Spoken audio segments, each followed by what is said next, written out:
This is Black Sunday, 30 years later.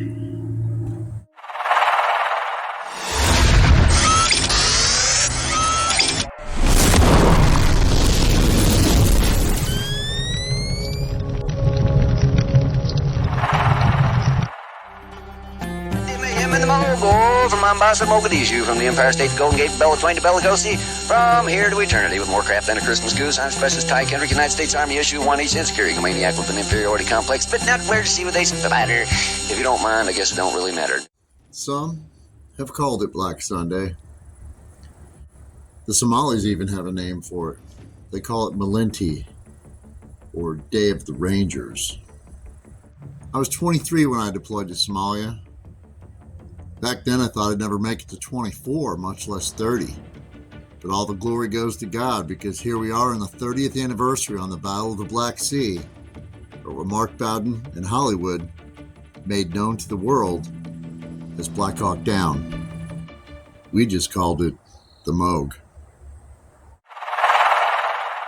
For those of you who don't know, I wasn't a Ranger or Delta or anything high speed like that. Just an Army firefighter who wanted to help feed the starving. Like many of you, I grew up being told to clean my plate at supper time because there were starving children in Africa who weren't as fortunate and didn't have as much as we did. Well, butter me and call me a biscuit if Mom and Grandma weren't absolutely right. But their gentle nudge to get me to clean my plate as a child couldn't begin to scratch the surface of what we would see in the Horn of Africa.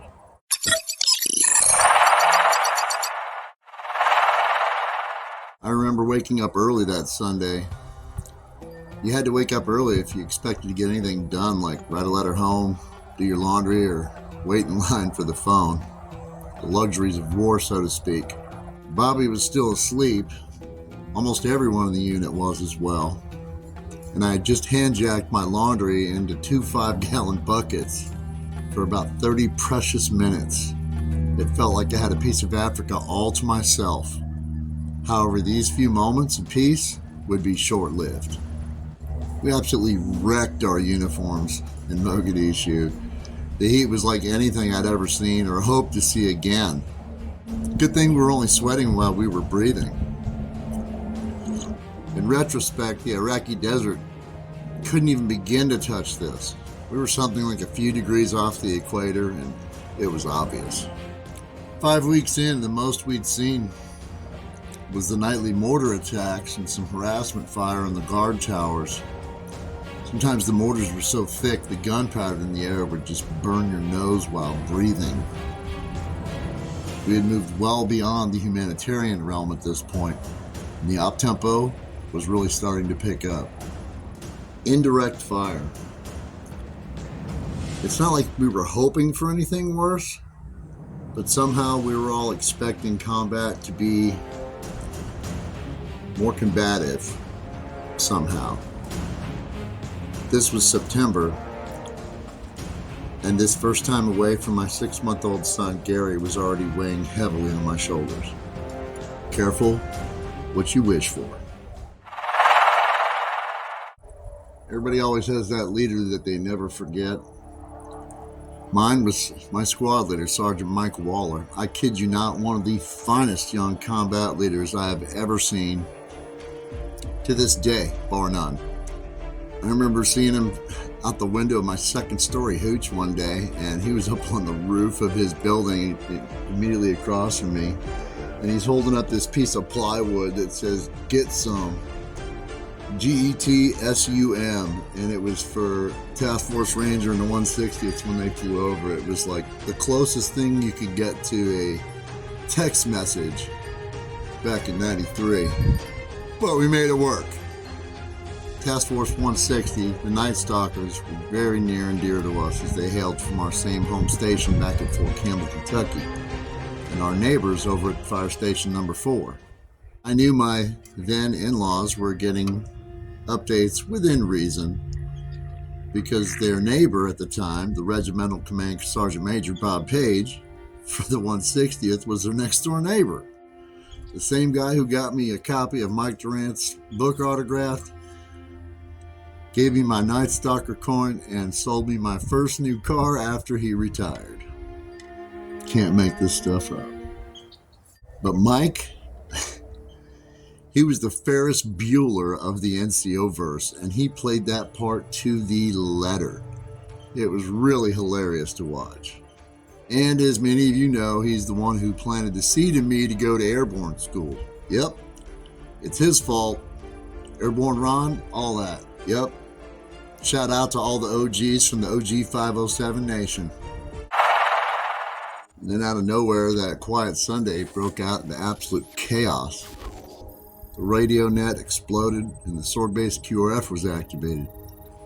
Explosions were heard around the city, and the Army's many parts began to move. I just secured the Holy Man here. I stuck him in my cargo pocket and geared up to meet with the Sergeant of the Guard. "They've got a Black Hawk down in the city," was cried over the QRF net.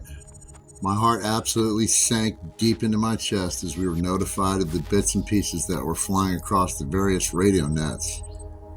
My son Gary was 9.5 months old. This all just got very, very real.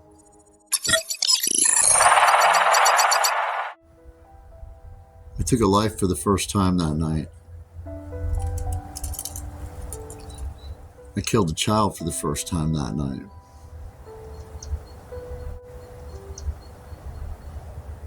Same person. Never saw it going down that way. Never. Yet there I was, still standing with my rifle, smoke still lazily floating out of the flash suppressor in this hot, sticky African air. And as the world began to move again, the surreal experiences of war started to set in, and these lifeless young Somali boys just lay there. Barely even teenagers, really. If that. Still dutifully clutching their AK-47s. But these weren't boys, though. They were seasoned militia, even at their young age. And now they were gone. They would fight no more. And I would go on to see my son again at home. It was chaotic at best, but none of us knew what the rest of the night would bring around the entire city. So much death, people, animals, tracers too numerous to count, made our constantly adjusting night vision nearly irrelevant at times.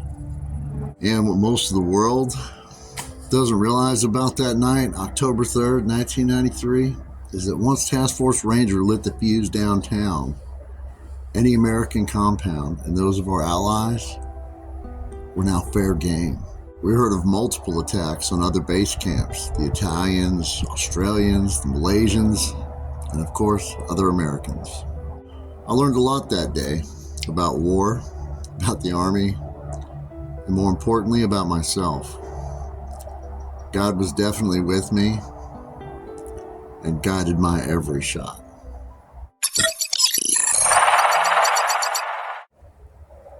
It was a mistake to wait that long, but it took me about 8 years before I spoke to anybody about that night. It was about 2 years before I left for Iraq, my third tour. I spoke to an Army chaplain, Jimmy Davis, my one-time jump buddy and battalion chaplain at Fort Bragg, who followed me up to Fort Wainwright. Only in the Army. He's also the guy that went on to marry Helen and I up there at Northern Lights Chapel. Great guy, an awesome paratrooper, and an outstanding man of God. We returned home to Fort Campbell.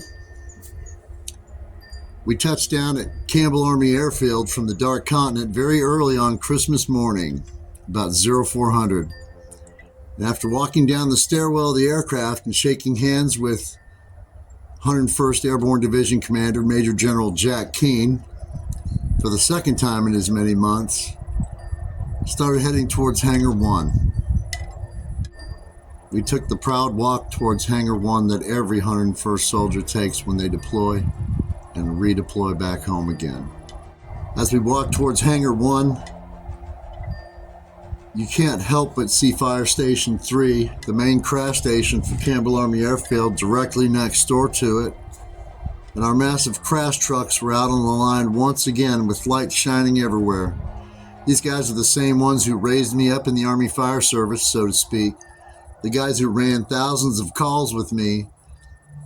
The same ones who trooped the line when those same crash trucks came out the day we left, as well as the day Mike Durant got home. Those guys were a real class act. I had seen plenty of homecomings in this very same hangar following Desert Storm. However, I never expected to be on this end of it. There's nothing in the world like the feeling of stepping off that plane. It is, bar none, one of the best experiences in the world. My oldest and only son at the time, Gary, had just turned a year old 2 days before while we were stuck in Gander, Newfoundland with bad weather on the way home. Troops from the 101st, stuck in Gander, again. History repeated itself, but with a much better result, thank God. Chief Mark Harden, Command Sergeant Major Pritchett, and a few of the other senior leaders understood how rich the irony was. Kids Google 101st Airborne Gander. It was still really dark. And as I walked into Hangar 1, I spied this tiny little outline. I was amazed at how big he'd gotten. And as I knelt down to hug my little man, the sweetest sound that I've ever heard came from his little lips. I love you, Daddy, for the first time ever. I was absolutely paralyzed down on my knees. That really was welcome home for me. And that same little boy has grown to be a fine soldier, a good man, and a better father than I could ever be. And so here we are 30 years later, and I'm happy to say that most of those demons are in check. I've learned that the things I thought broke me down into pieces were merely smaller parts of a bigger picture, and God used these things to uniquely qualify me to help my warfighter family. This was and continues to be an answered prayer for me and so many others praying on my behalf over the years. And for that, I am eternally grateful to God, my family, and to all of you. You know who you are. 30 years allows you to take a step back. And at the end of the day, God plucked a lone firefighter off of Fort Campbell, placed me smack dab in the company of heroes halfway around the world, and made me the only Army firefighter from Fort Campbell in all of Africa. Now that and 50 cents would get you a cup of coffee, but it's still pretty cool nonetheless. He turned a rendezvous with destiny into my rendezvous with eternity, and I could not have prayed for better. Stay tuned for more MoGVet stories during this 30th anniversary year. Let's continue to celebrate life, the greatest gift we've been given, together. Take care and God bless. See you on the other side. Whoever does not have the stomach for this fight, let him depart. Give him money to speed his departure, since we wish not to die in that man's company. Whoever lives past today and comes home safely will ruse himself every year on this day, show his neighbor his scars, and tell embellished stories of all their great feats of battle. These stories he will teach his son, and from this day until the end of the world, we shall be remembered. We few, we happy few, we band of brothers. For whoever has shed his blood with me shall be my brother. And those men afraid to go will think themselves lesser men as they hear of how we fought and died together.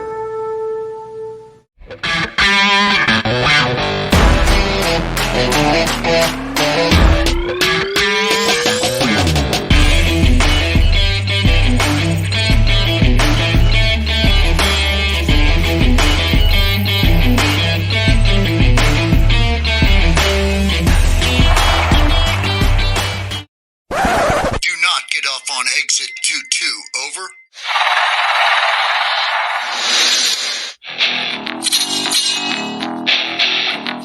We're cleared hot at this time. Smoke Vet 6, this is Smoke Jumper 7. Roger that. Next mission, time now.